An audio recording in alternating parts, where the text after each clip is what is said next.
Steve Deddy here. Today I'll be reading from William Shakespeare, Hamlet, Act 3, um, Scene 1, which you know what's coming. To be or not to be, that is the question. Whether 'tis nobler in mind to suffer the slings and arrows of outrageous fortune, or to take arms against a sea of troubles, and by opposing them to die, to sleep no more, and to sleep to say we end the heartache and the thousand natural shocks that the flesh is heir to, 'tis a consummation. Devoutly to be wished, to die, to sleep perchance, to dream. Aye, there is the rub.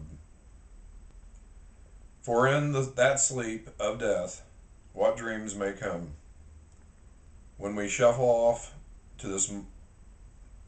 When we shuffle, take two. when we have when we have shuffled off this moral coil, must give us pause. There's the respect that makes calamity of so long life.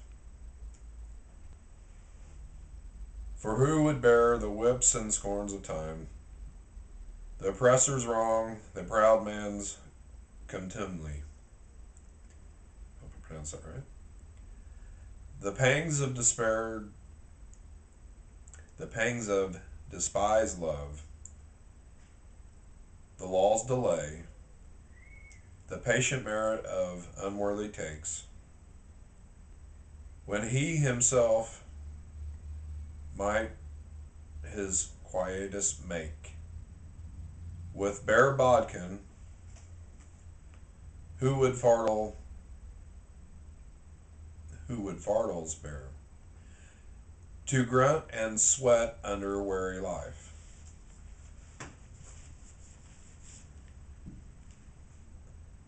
But that the dread of something after death, the the undiscovered country for whose bourne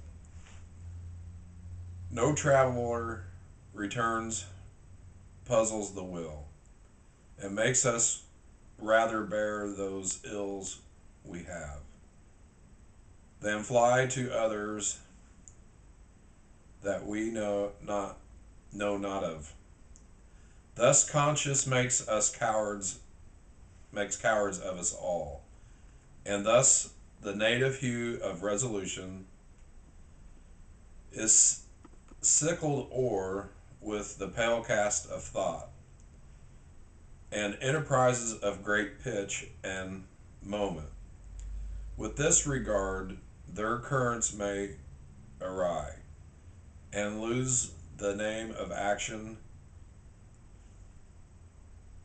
Soft you now, the fair Ophelia, nymph, in thy orisons. Be all my sins remembered. Okay, I butchered that pretty well, but I see why um, modern actors like, well, he's not modern anymore, he's dead, Laurence Olivier. Um, Shakespeare and Hamlet, I guess, are something that a great actor aspires to do well.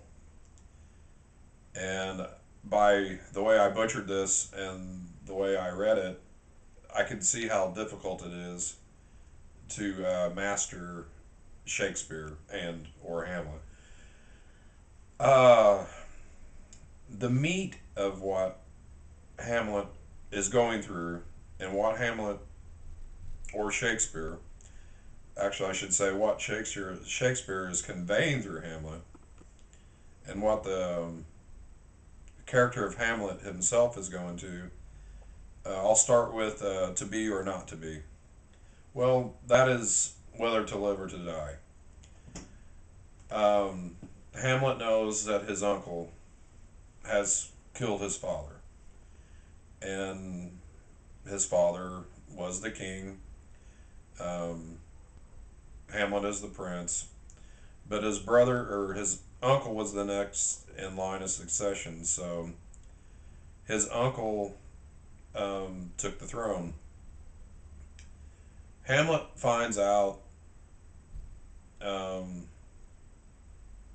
he has his own suspicions, but the ghost of his father comes and tells him that it was his uncle that killed him, and so not only is Hamlet in his mind battling whether he wants to live or die, he's also battling the idea, does he kill his uncle? And he's also battling the idea of what this will do. Um,